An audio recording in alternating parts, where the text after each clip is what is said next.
Hello and welcome to Stay in Your Lane, a Serial Experiments Lane podcast. I am your host, Mokamasi. With me are my co-hosts, Fefner Masamune, Hello, it's me. Alice, Hello, it is me. and Jenner. Hey, I'm gay. Today we are covering Layer 02, Girls.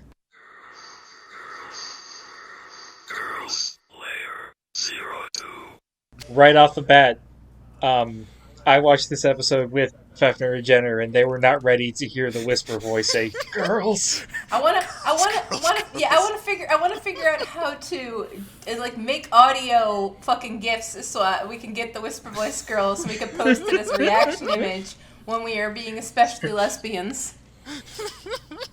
I mean, you don't even really need the whisper voice; you just need the animation. I want both though, because it's just such a the chef's kiss. If only anything else about this episode was as gay as that first bit.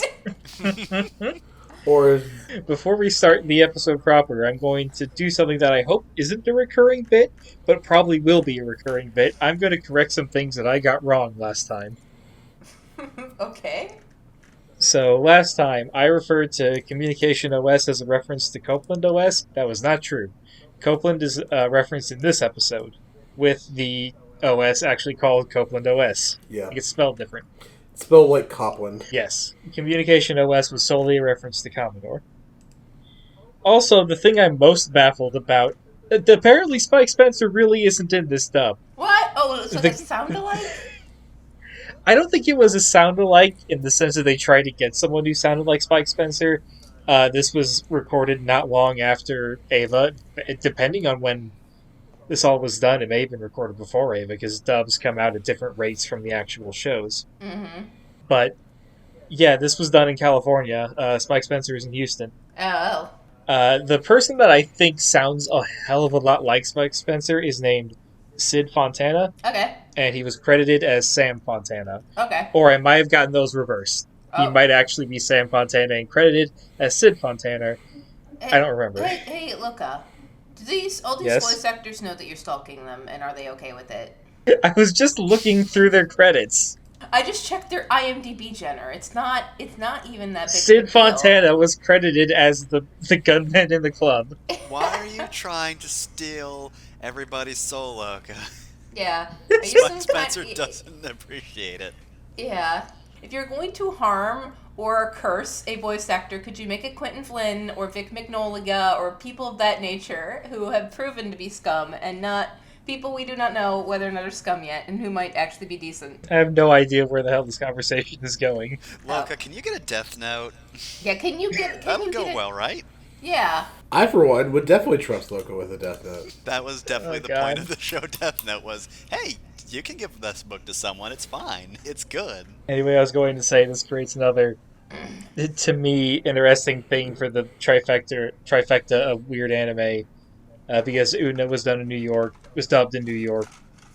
Ava was dubbed in Houston, and Lain was dubbed in California. Ah, the holy cities. So the three major dubbing places in America. Interesting. Now, if Madoka was dubbed in Canada, it would come full circle. Ah, if only. Ah, yes, Canada, the fourth major U.S. city. Another thing I wanted to cover Location. before starting this episode, I forgot to talk about voice actors. I'm gonna just mention the English voice actors, because I watched the dub. Sorry. Lain is voiced by Bridget Hoffman, voiced Juri from Digimon Tamers, which is another Chiaki Kanaka production. Yasuo is voiced by Barry Stigler. I've not seen anything else he's in, but I really like them. And the last person I wanted to mention, Mika, Lane's sister, is voiced by Patricia Jolie, who was the Pink Power Ranger in Power Rangers in Space. Nice. A lot of the Power Rangers went into voice acting, and it worked out for some of them better than others. Like, at the very top, there's Johnny Young Bosch, who, just ran away with voice acting He does, after Power Rangers ended. he does good for himself. He is very good at what he does. And brother, he voice acts. So, This episode, yeah, Lain. this episode. So all the opens. cute fun and games end pretty quickly, but this is your part of it. So go ahead. You're supposed to do narration. My bad. There were cute, funny games. I mean, They- the Whisper Voice said girls and got me excited that this would be an episode with girls. And it was an episode with girls. Let's talk There about were it. girls in it. There were girls in this episode. So every episode of Lain opens with the same 3 shots. The shot of the crosswalk, shot of the car driving, and then there's narration over it. Mm-hmm. This week the narration is, "What are you afraid of? Just try it for a little bit." And then we cut to the actual new content for this episode. We're at the club. You can find me in the club, bottle full of bub. The club is named Siberia, which is a reference to an existing cyberpunk novel that I cannot remember the name of. That was not something thought up by Lain. It was something they stole. We have a young man, buys a nano machine from a lady in a gas mask, takes it, gets high, and then apparently sees Lain assault someone. Or rather, he sees someone being assaulted, and then when the assaulter turns around, we can see that she looks a lot like Lain. And then we get back to the druggie, who appears to be coming down from his high. Sounds like they got the X if you into taking drugs, and that they are into having sex, but not into making love. I was done with my description of that scene. Does anybody have any comments to make on this scene? That was my comment to make on the scene. Can we talk about how, like, the actual thing inside of the drug is a little we could nano have robot talked. We could thing? have not. I mean, we could. And it's we could very not. spiky. We could have not. And but I just imagine. I can't help but imagine God damn what it. that would feel like to swallow, and it just makes me want to Nano die. machine, son. yeah, we could have not, Alice, but now we have. Thanks. You're welcome. I'm glad I can help, specifically you. Such a helper. I do appreciate that they're... At the very beginning, they set up, this isn't a drug, but you have to, go through the same kind of hoops to get drugs as would to get this thing. And then they just call it a drug for the rest of the episode. And Too wait, complicated. Just call it a drug. I was like, I almost appreciate that. It's like, look, it's not a drug unless it comes from the drug region of France. Otherwise, it's like a sparkling performance enhancer. And so, like, now they just have to keep calling it performance enhancer, like, over and over and over again. But no, I actually appreciate that they just keep calling it drug. Like, but no, I mean, come on, we know what this is. That didn't enhance anybody's performance. Yes, the drug is called Excella. We get more information on it later, so I won't go into it. But I do appreciate the psychedelic text for this episode with the just, I feel accelerated. Seemed more like a downer, honestly, but I don't know. I'm not the one taking it. Apparently, being accelerated means that everything is animated on, like, tens. I guess I'm not exactly the foremost expert on drug taking here, but yeah, that didn't. Oh yeah, that didn't look fun or enjoyable or pleasant whatsoever. That's the thing, like 90% of depictions of drug use in fiction, they never look fun. Even the stuff that's supposed to be, it starts fun and it gets bad, the beginning never really seems all that fun. Even the funnest stuff, like the we're gonna smoke weed and go on an adventure stuff, makes the whole process of smoking weed look like miserable, because that adventure becomes miserable because you smoked weed. I guess this is just like a reflection of that war on drugs that we've been fighting for. Well, not we, but that we've been volunteered to fight for since the 90s. Drugs won that war. Yeah, drugs apparently won that war. Congratulations to drugs on winning the war. I'm just saying, like, a third of the movie Harold and Kumar Go to White Castle was caused by them trying to get even more weed. If they just were happy with what they had, they'd have gotten to White Castle so much sooner. They had to take that detour to get more weed, and then it made it even worse. Anyways, yes, congratulations, drugs, on winning the drug war, because this conversation of us being fairly pro-drug is definitely a reflection of that. Dare to... I am in favor of the decriminalization of drugs. I personally do not use drugs. I have drank 3 alcoholic drinks in my life, I think. Wow, this is Luca's confessional, folks. We've moved off. This is a prank. We've moved on from Serial Experiments Lain. It is now. We're just going to do a new segment. We're introducing just now this episode. Is Luca's confessional. Welcome to Generous Slug in the episode. 3 alcohols. comparatively lower than most people. Yeah, 3 whole alcohols, Fefner. How will you ever continue to date this scum of the earth? Oh yeah, alcohol's totally bad. Through 3 in one day. Hey, I've had like 3 this week. Yeah, Fefner was stupidly wine smashed, like just what, like one of the Lancer, like not one, like one of the social nights just a few weeks ago. Man, maybe I should not tell you guys about how I was in college. Anyways, next scene. Lain checks her email and her sister comes to check on her. Her sister asks if Lain is talking to her imaginary friend and then leaves, and then Lain leaves, and the scene just kind of ends. So, scrubbing through the scene, I forgot that text she types is just gibberish. Just a whole lot of nonsense.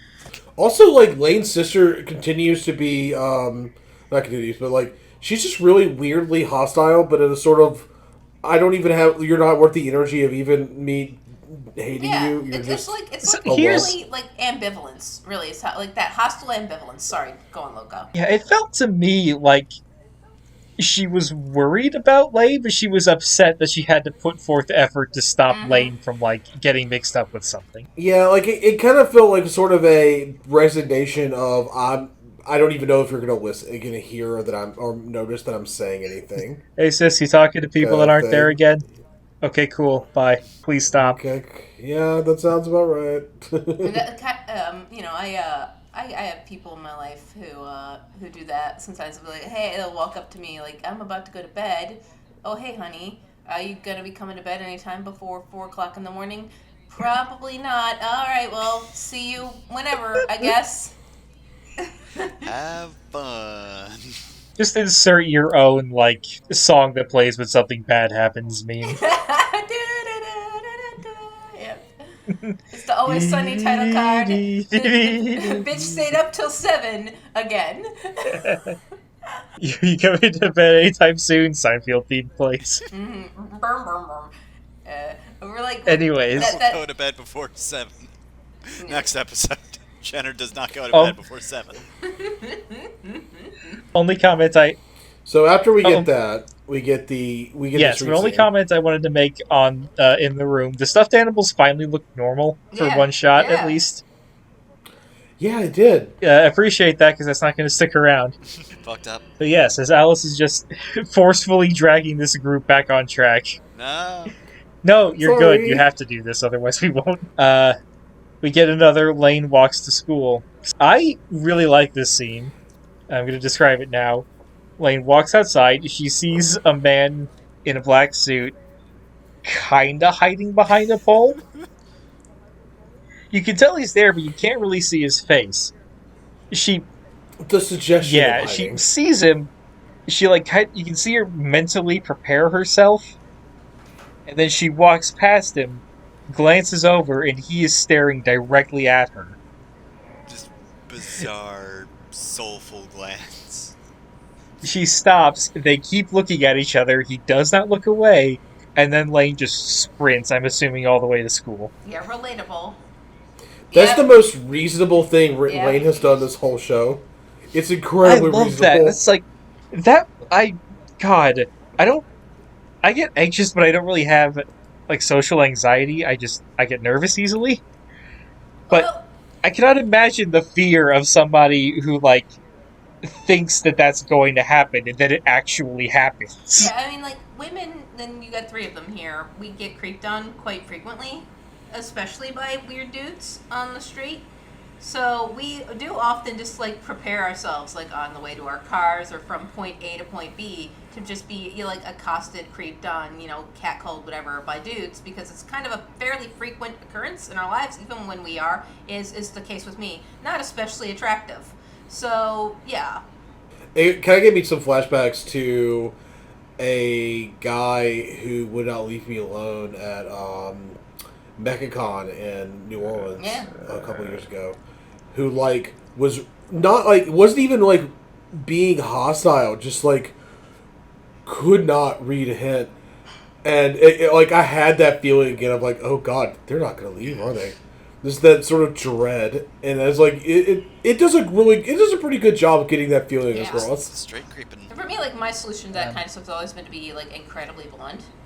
Just be like, you're staring at me. Why are you staring at me? And if they still are not ashamed, be like, go away. I want nothing to do with you. You are creepy. And then if they get violent, it's just like, oh boy, right? But yeah, sometimes I do. It's the worst. So don't take my advice. Actually, just do what Lain did and run. One Yeah. thing that Run if you can't train up your quarter circle forward. Mm-hmm. the something that I did really like about the scene is that when she's preparing herself, you can just kind of see her. You can all. She doesn't say anything, but you can just kind of hear her saying, "It's all in your head. Don't worry about it. It's all in your head." And then she looks like, "Not in my head. He's actually being a creep. Mm-hmm. Run, abort." And we like, I would think, like, that's so really, like, again, like, you see the person, you're like, oh, please don't be a creep. Please, please don't. I just don't want Mm-hmm. to have this confirmed again, right? I just don't want to and hashtag please be the not all man, and the not all man hashtag, please, right? Oh, fuck, they are, though. And then it's like, god damn it, right? Why are you doing it? Why are you doing this to men? And also to me. Yeah. We want to be, every time we assume, folks, every time we clock you and we assume, we want to be wrong. Oh, maybe I can't speak for all of us, but every time I clock a guy who's looming creepily, I want to be wrong. And then I hate it but that I'm usually right, basically every time, that no, they are looming creepily because they are a looming creep. Anyway, sorry. Anyways, next scene. Did anybody have anything else to say? I felt like everyone said their part. Yeah, I'm good. I'm good. All right, next scene. Alice and her friends run up to Lain as Lain walks into school. Reika and Juri kind of argue about whether Lain was at Siberia. Alice is very certain that Lain was not at Siberia. During this conversation, Lain asks if Juri got any more email from Chisa because she has no social skills. Mm-hmm. Juri takes it very well. Surprisingly Yeah. well. I guess she realized that Lain And is then, just. I guess Lane's genuine curiosity weird. came across in her voice or something. I guess so. But, like, what's interesting to me is that almost, I can't tell if, so, like, originally they think it's somebody that she was at a place, and then Alice says no. She asks the question, and they almost pivot again. And it's like, it's kind of like, is this them commenting because she was awkward, or is it just happen to be, you know? Something that I liked that I'm sure infuriated people was that Reika changes her mind on whether it was Lain in Siberia in nearly every goddamn sentence. What? Lane's too much of a square to have gone to Siberia, and then but she's also so suspicious and creepy. So maybe, yeah, it's so great. It's like playing a Forums Mafia game, and it's like watching somebody's long ass post where they begin to make a agreement, and then like 3 posts later they've talked themselves out of it. It's great. Fucking Schrodinger's Lain. Yeah. But one way or another, because Reika just really wants to talk about whether or not Lain was at the club, eventually all 3 girls ask Lain to go to the club with them. At first it's just... Alice seems happy first about it's it. Like, genuinely for Lain. Yeah. At first it's just Juri and Reika, and Alice initially is like, don't pressure her, but then she goes, well, actually maybe that could be good for Lain. Hey Lain, you're going to the club. It's time to force you to have some fun, you fun hater. So I don't want to give general advice, but I am thankful for the people in high school and college that forced me to have fun, or else I would have been in my shell for the rest of my life. There's different kinds So this of situation fun, can work, yeah, but I just know your A club is probably not the best way to do it. your friends who forced you to have fun didn't start you at level 7 intensity fun, Club. right? Yes, it was more like talk to me, goddamn you. Yeah, exactly.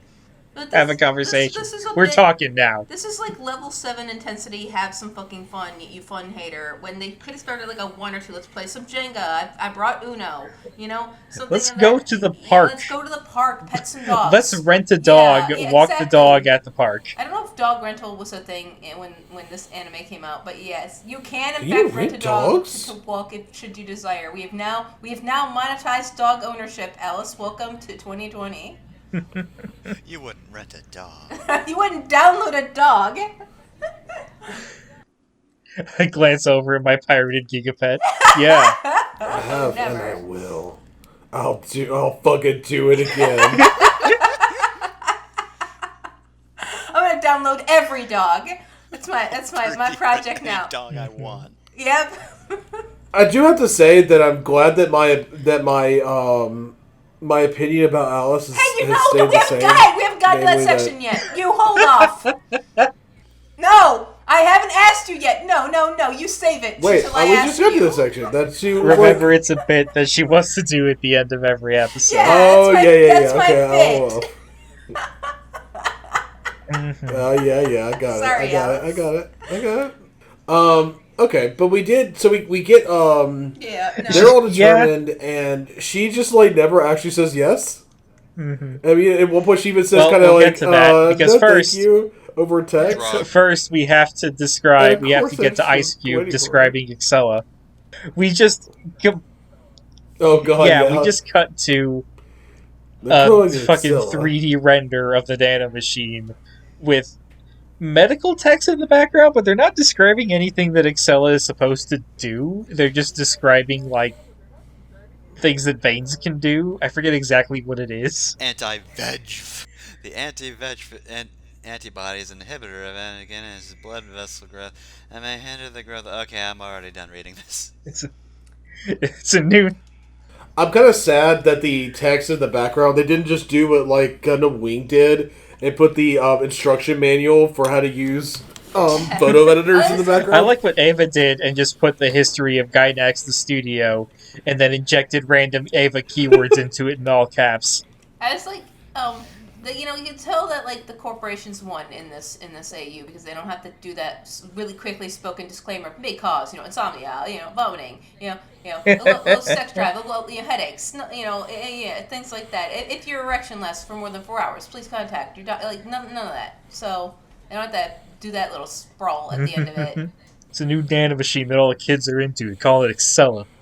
If you're what is it like disassociation episode. If your disassociation episode lasts for more than 4 hours, please contact the doctor. Do not taunt Excella. Yeah. The only thing we really learned from this scene is that apparently Excella works by vibrating at a certain frequency. It's a high frequency drug. Because, we've not referenced Metal Gear enough, I guess. Yep. Anyways, we're back to the classroom. Mm-hmm. The important thing in this scene, Lain gets an email from Alice. Her phone goes off. She sees that she gets an email, and she gets really excited. And then she sees this from Alice and gets upset, because she was expecting the ghost to email her again. Not a ghost email? Who cares? And real-life Alice, you mentioned this. Alice asks Lain to go to the club, and Lain says, maybe next time. As in, not this time. As in, no.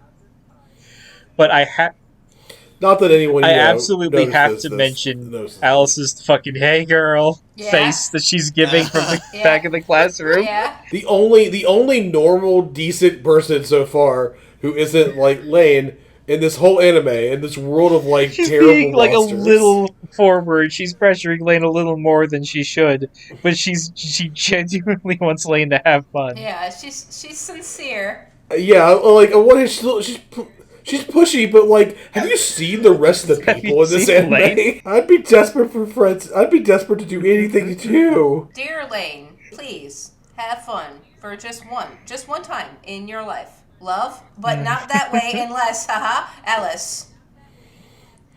Anyways, it's true. After so many scenes of relatively normal, straightforward things happening, you might think, hey, are we not getting any mindfucks this episode? No, we're getting mindfucks this episode. Next scene, Lain is suddenly in Eco. She walks down the hallway, she looks at a closet, and out stumbles the girl that got hit by the train in her fantasy sequence last episode. Yeah, along with a whole bunch of shadow people from Eco. Really wanted to see this lady again. Yeah, but really, ready for the fucking faces again? I forgot when this show was made, but I think it did predate Eco, which means that Lain predicted Eco. Do continue. I kind of understood the train scene. Mm-hmm. Lain is already thinking about death. The train has to stop because of an accident. Sorry. No. I mean, there's nothing more really complicated about the train because trains are a metaphor for trains. Sorry, go on. He completely threw me off. Totally disrupted my train of thought. Wow, but it's just a metaphor. For literal. But trains. yeah, I can kind of link together that one because she was thinking about death. Train has an accident, so she imagined somebody being hit by a train. I get that.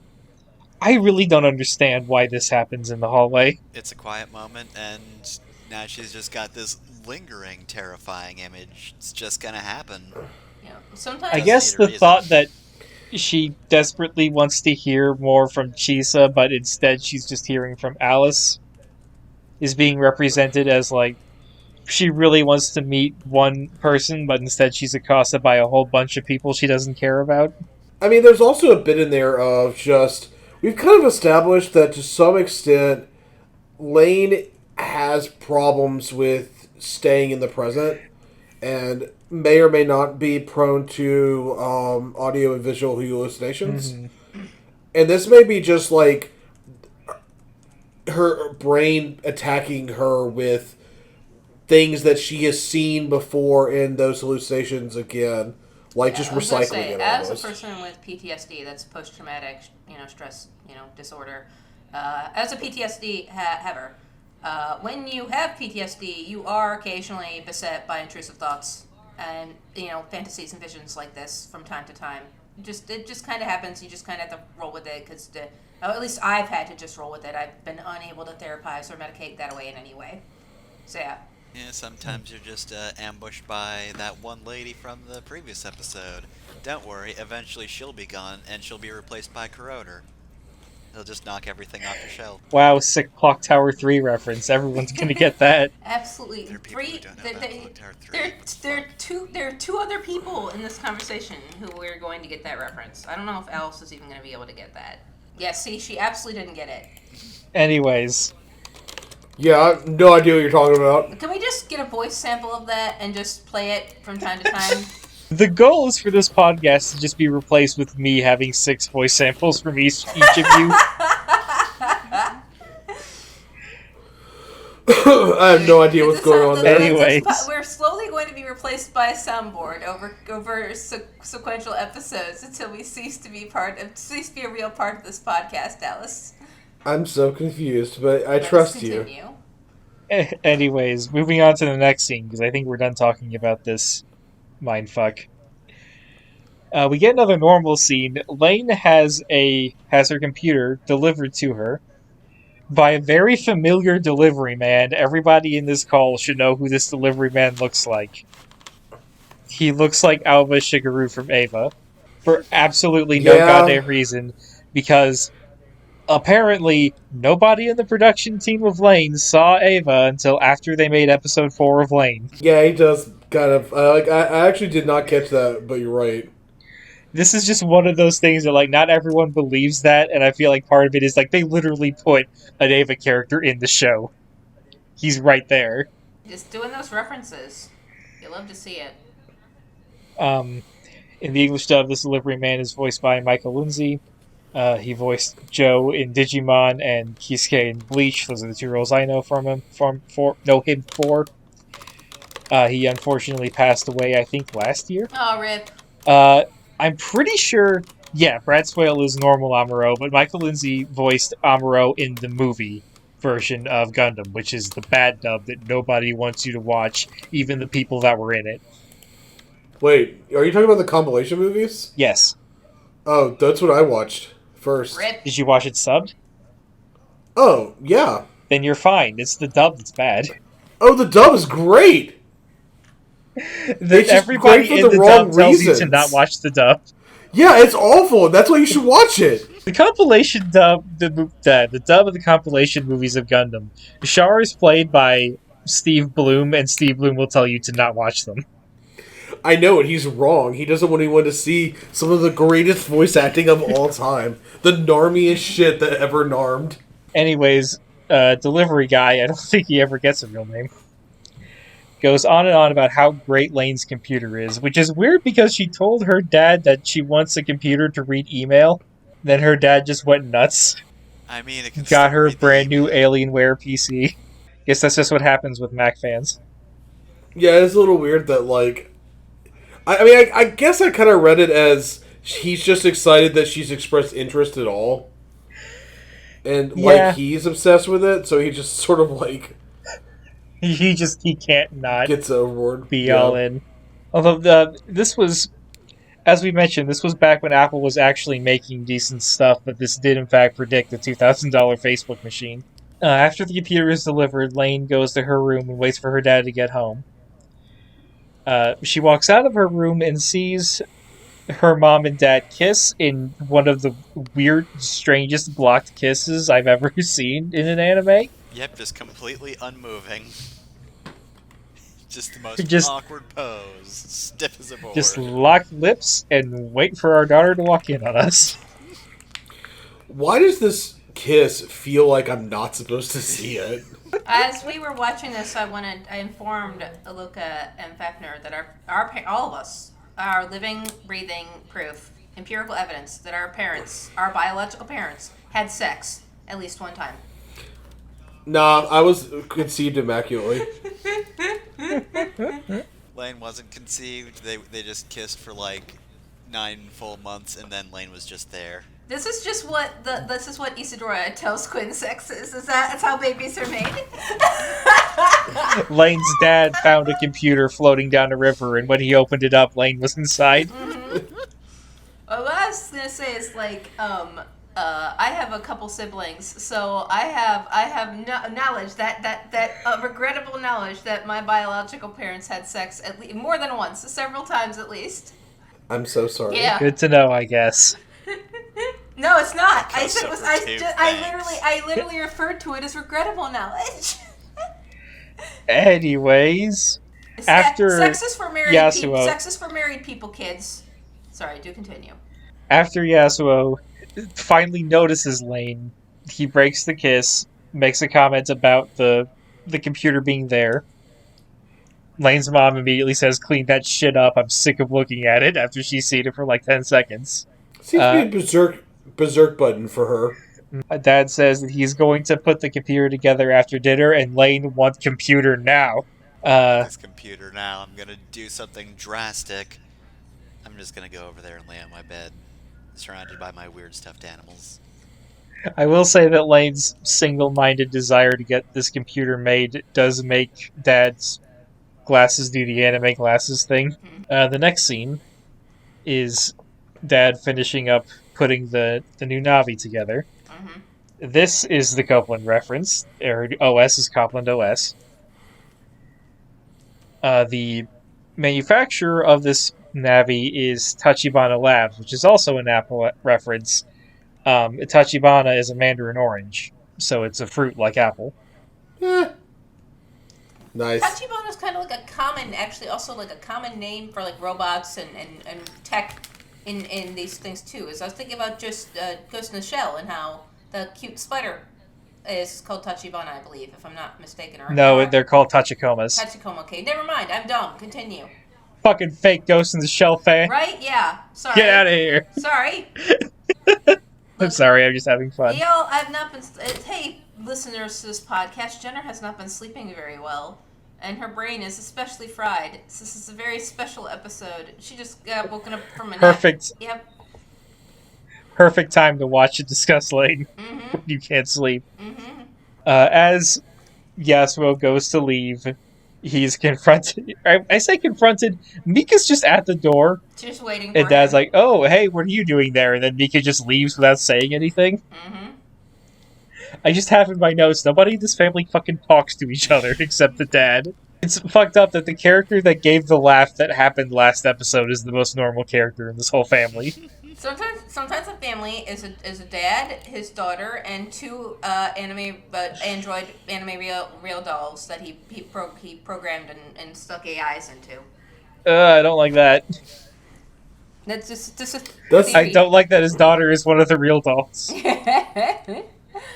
Whoopsie. He just smooched his wife for 9 months, and then there were daughters. They just happened. Mm-hmm. That's how it happens, folks. Anyways, we get even more evidence. If you're listening to this podcast and you don't know where babies come from, what Fefner's saying is the absolute truth. Sorry, continue. Well, you see, every time a child is born, Yoshi's Island has to be played. That entire journey happens. Mm-hmm. Just with a different baby in place of Baby Mario. We get even more evidence that Lain doesn't understand how email works. because her new computer is put together. She goes to check her email. There isn't any there, and she doesn't realize that having a new computer is not going to make emails show up. You just have to have friends, Lain. I'm sorry. Why isn't the You ghost can't rely on ghosts. congratulating me on my new computer? This is bullshit. Even the computer doesn't congratulate her. Doesn't have that boot up. Well, congratulations on your procurement of your new blah blah. Like it doesn't even fucking have that. Not even the computer's happy to see her. Gosh, poor Lain. As Lain is contemplating her lack of getting emails, she gets a message from Alice, which I have summarized as, "You are going to the fucking club. We will be friends, goddamn you." But it's really more of like, "Where are you? Why aren't you here?" And I just wanted Lain to respond like, "I said I wasn't going. Leave me alone." I think like this is an all caps. You are not escaping this show, not my friend. No is not an answer. To friendship. We're going to be friends. Lain is torn between online and the club, but she doesn't really get online, as we've seen. Yeah. So maybe she'll try and figure out how the club works. Yeah, it's like you know, it's Alice is clearly here to make friends. So we Like keep talking about them going to a nightclub. We've not mentioned that Lain is like 14 and Yeah. looks about 10. Yeah, Lain is like very not old enough to be going into a club. She's in middle school. Like, So again, there's like a range. I said 14. I pulled that number out of my ass. But it makes sense to me. yeah, she's probably 14, 15. I know from like living experience, they don't really let you into clubs unless you're 16 or older. Like even at conventions, like you can't really even go to a convention without like a parent's guidance if you're under the age of 16. And you can't go into like the more, you know, serious, capital S, serious areas of a convention unless you're 18 plus or unless you're, you know, if you're accompanied by an adult. So like any club that lets this, I presume 14, 15-year-old girl into it is pretty sus to me.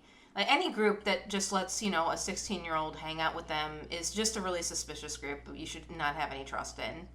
So as I was saying, Lain is very clearly too damn young to be at any nightclub. And just as you're really starting to think, or maybe you've already thought, why the hell would a child be going to a nightclub? Here come even younger children. Wave a baby. I mean, obviously, this isn't a post-apocalyptic society where all morals and ethics have been thrown out the window, and children, the drinking age is now 12. Yeah, we're done. Yeah, libertarians won. This is the future where libertarians won. No! We're done. We're done with survival of the fittest. We're pushing that off the table. Survival of the shittest now, people. Let's go. Yeah, like, I mean, you just... Of course, obviously, kids are really mostly drinking, you know, White Russians and stuff, so, like, it's fine. It's fine. It's actually an airport. It just looks like a nightclub. Everyone is excited and confused. But yeah, once Lain... it is weird. Once Lain is actually in the club, she immediately gets roasted for her outfit. Even Jury, who's been like too sad to really be a part of the Let's Be Friends with Lain group, is like, do you not have anything better than that, Lain? These mean girls are failing to party with Lain like it is her birthday. They are breaking the 50-cent oath. By continuing the trend of Alice is here for Lain and actually wants Lain to have fun, says, next time I'll help you pick out your outfit. Nothing gay about this, people. As a straight person, by the way, new bit, as a heterosexual person in a heterosexual relationship with my heterosexual spouse, can confirm nothing gay happening here, folks. Nice. I'm confused. What would a straight person know about gay? I know about being straight. That's why I'm telling you this is an incredibly heterosexual interaction between two heterosexual women happening on this screen. I believe you. Anyways, while at the club, Thank you. Lain talks a bit more with Alice and her two friends. Mm-hmm. Just friends. She Just never- pals being pals. She never explicitly says her feelings on it, but she's very clearly uncomfortable with the idea of there being somebody that looks so much like her. Yeah. The idea of a second her is not something she's happy about. Yeah, and Lain is the one who's unhappy about this. I want to make that clear because, like, when you are a very, very straight woman, you're not really upset at the idea that a girl you're attracted to might have a second that looks exactly like her. That's actually something you would enjoy very much for the most part. If you're a woman who's attracted to a woman, which I'm not. Anyway, let's continue. Anyways, we're continuing into the content warning for this episode. Yeah. Ooh. Just as they're starting to, get used to being at the club, shots ring out. The drug addict from earlier has shot 2 people and is waving his gun around as everyone clears the room, except Lain. I think it's Jury, like, trips and twists her ankle like she's in the fucking Halloween movie. And Alice and Reika have to escort her to the exit. When they get there, they realize that Lain hasn't moved, so Alice runs back to get Lain. Yeah. Again, like intense trauma, PTSD, things like that can really mess up your fight or flight response. And overkey you towards freezing, the freeze response instead of the fight or the flight response. Yep. Or make you actually, like, fight when you should flight. Things like that. So yeah, just informing people as somebody who studied psychology. Do continue. So I think the gunman's behavior is kind of weird. Because he's the one with the gun and he's just murdered 2 people, but he yells at Lain to go away. Like, for whatever he's doing, I don't think he was intending to shoot Lain. Or shoot this child in the club.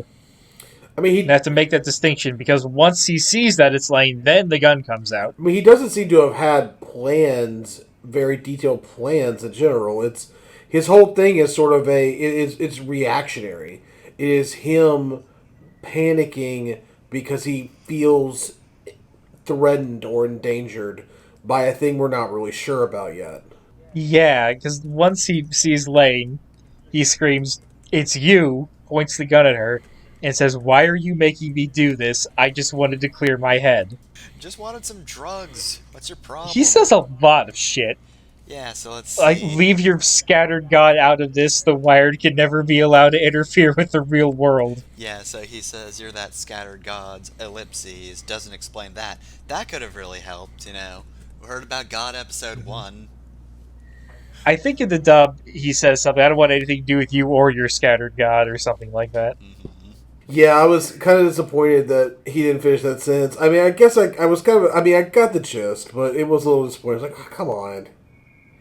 You know that thing they always do in anime where they, like, leave off the end of the sentence, ... for dramatic reasons.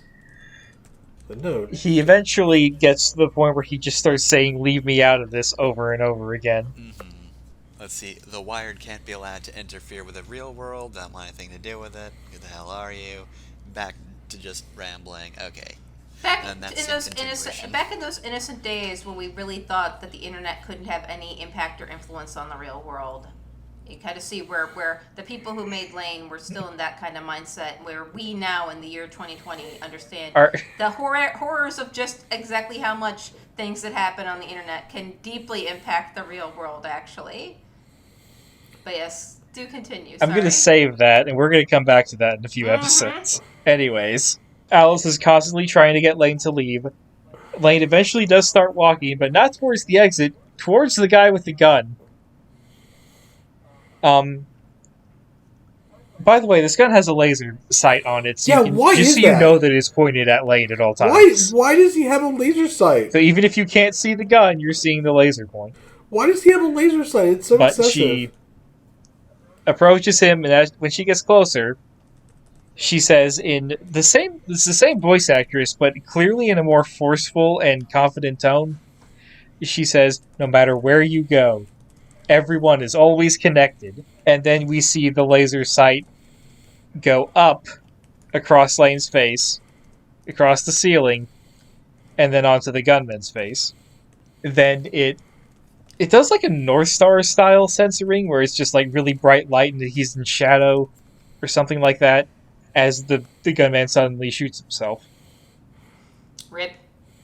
Pretty traumatic.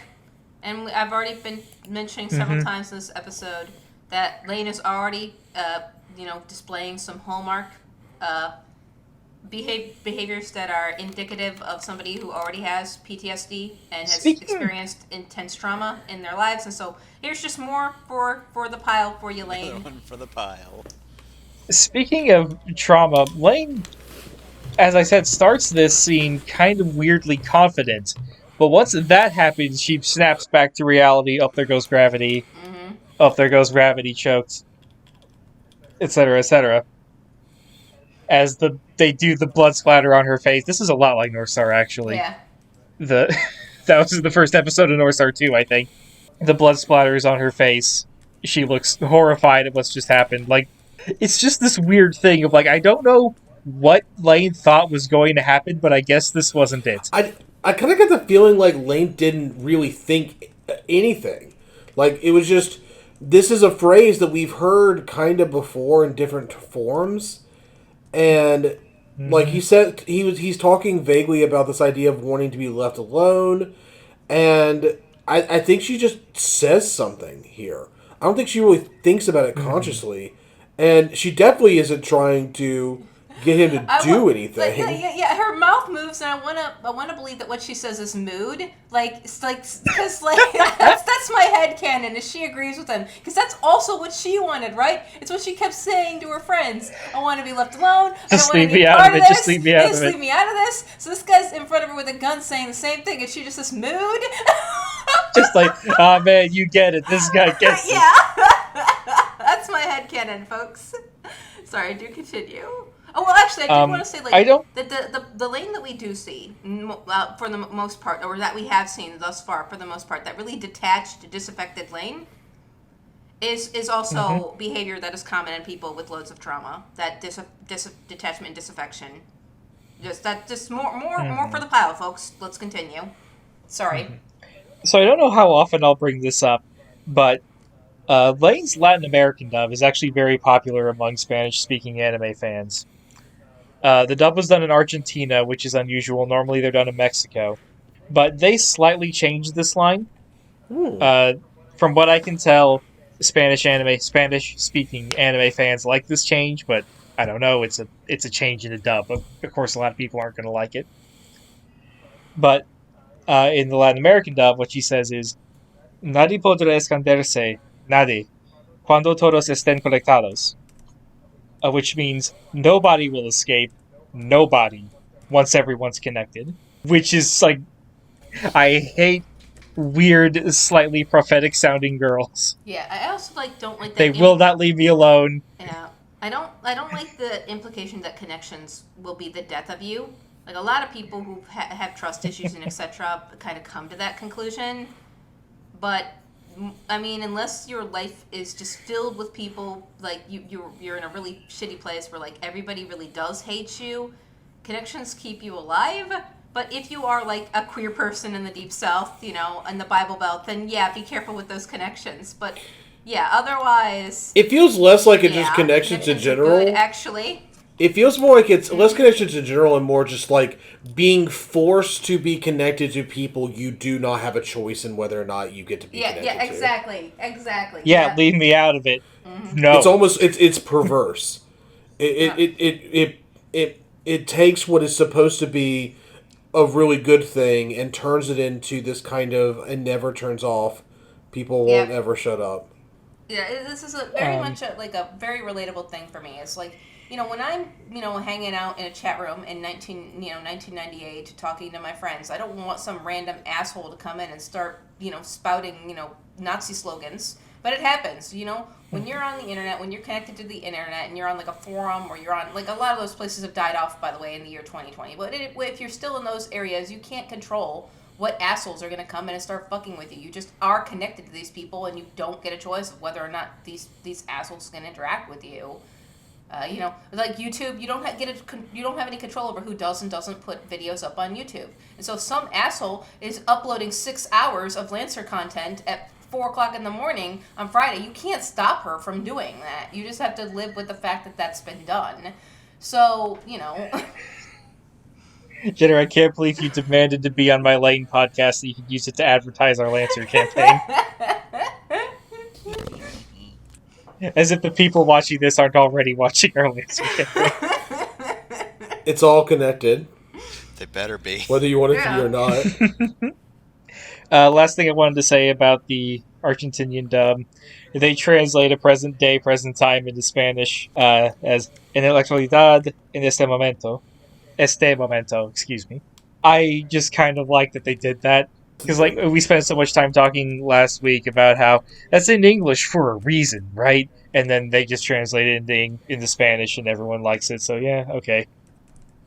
Honestly, that from I guess it can just be in whatever language. I mean, Doesn't it does matter. fit the original idea of the Maybe wanting was to the confuse consent is people. important, folks.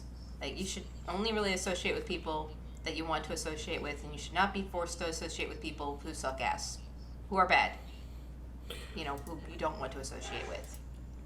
I think, like, kids, you know, in abusive families don't really have that choice, right? They're kind of trapped in that situation. They can't really choose to associate with anybody else. They go out, and, you know, in school maybe they're bullied because usually, you know, assholes can pick up on the fact that you're already being bullied at home and start bullying you. But it's like, there's no escape for kids like that, speaking as a kid who was like that, right?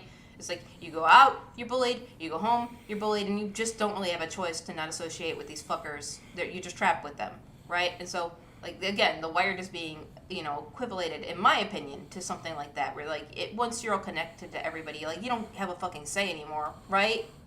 That's not a good thing, Right. in my opinion. But yeah, sorry. Well, not sorry, just this is my spicy hot take, right? Healthy attachments, healthy relationships, good. Continue.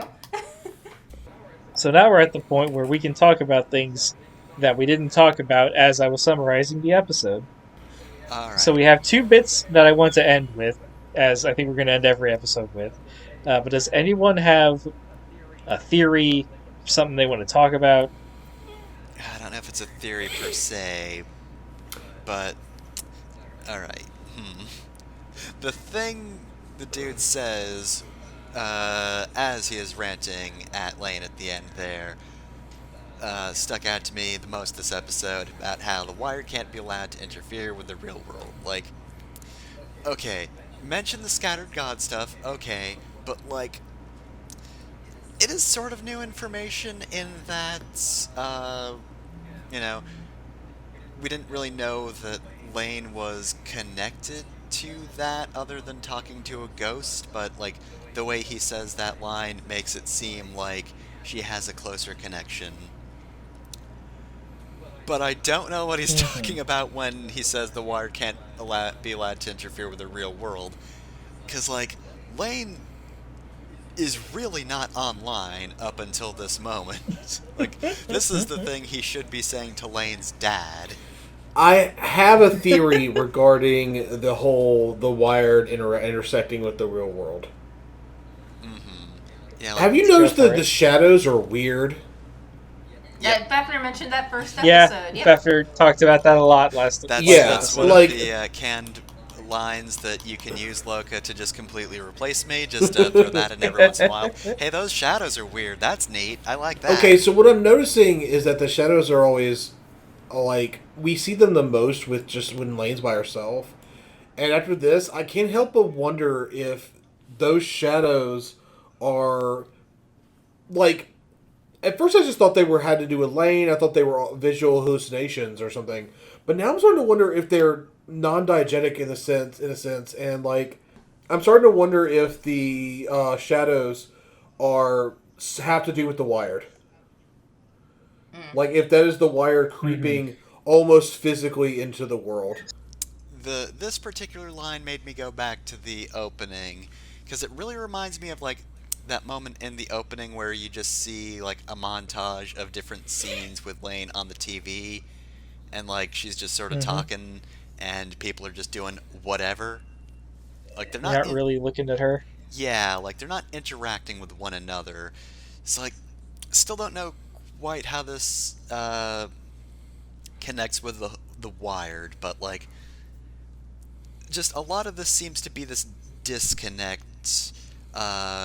You know, that we see on Lane's end, where she doesn't really acknowledge anyone else. But then, what is everybody else doing while she's having this disconnect? It's also making me think of the chat room, the dad was on with just all of the headless uh, chat VR icons or whatever. Just Hmm. they're connected, but also extremely anonymous. Was I mean, I already talked quite a bit about like my thoughts, feelings, and my bit was supposed to be I'm gonna have the most optimistic interpretation of this. I'm still Yeah, trying. that lasted one I mean, episode. I'm still trying to do it with like the mood thing and stuff like that. Like, still trying to be jokey, but yeah, this was definitely a less of a I'm gonna look for an optimistic interpretation bit adherence for this one. I guess I'll do the bit. I'll do that bit now. I mean, look, going to a club is fine. This is a good experience to just go to the club with your friends and have a couple drinks and dance awkward to the music. But some asshole had to mess it up, and that's rude. So, just don't let jerks into your club. If jerks with guns come into your club, beat them up, kick them out, and continue to have fun in your club. It's very important to party in the club and party like it's your birthday, even if it is not your birthday. Go shorty. I li- Something about referencing 50 Cent so much is making me laugh because this guy did not survive getting shot 9 times. Yeah, yeah. He can Couldn't even even survive getting survive shot once. once. Yeah. Fucking wimp.